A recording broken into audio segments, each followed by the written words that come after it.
David and Ela set down some really surprising boundaries before they got married, and some of us would find that perhaps a bit constraining. However, when Ela gives her reasons for why she set down those boundaries, it was really interesting.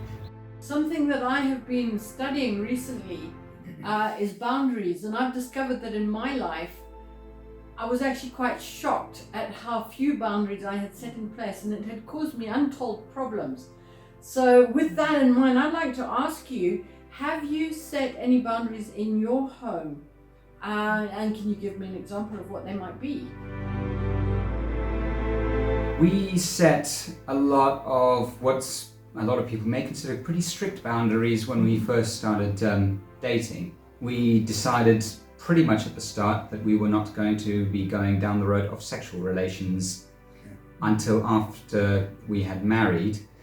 And one that might be a bit more of a controversial one, Ela made a very specific request of me that she did not want to kiss on the lips.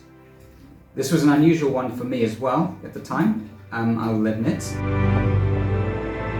I had this vision of, when I was probably in the years when I became interested in boys, that, I had that vision that I'd only want to kiss my husband and my groom on the lips before, and that's it, because I don't want to have anyone else touch my lips until the right person.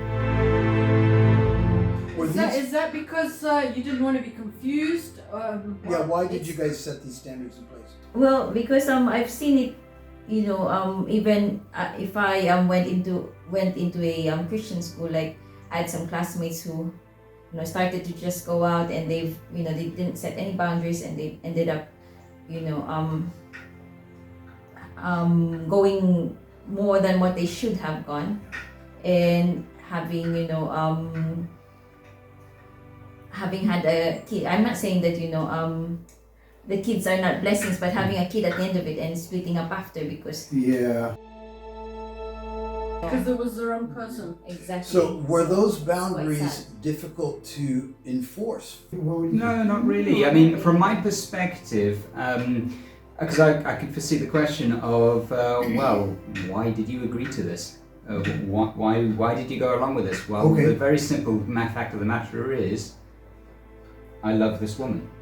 And this is she did not make many requests, but this was one that was very clearly very important to her. So I elevated its importance in my own mind and my own heart. I elevated this to a great importance in my own heart.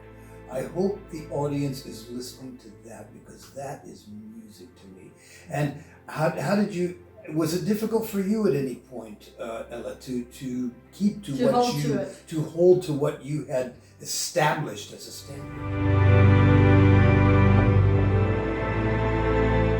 For me, it was plain and simple. I would only kiss my husband on the day of our wedding, and for me, if he wasn't, he didn't respect my wishes, and then that's it for me. I'm like, you're not the person for me. You're not the one that God will be blessing me with. So, and He's respected it all throughout.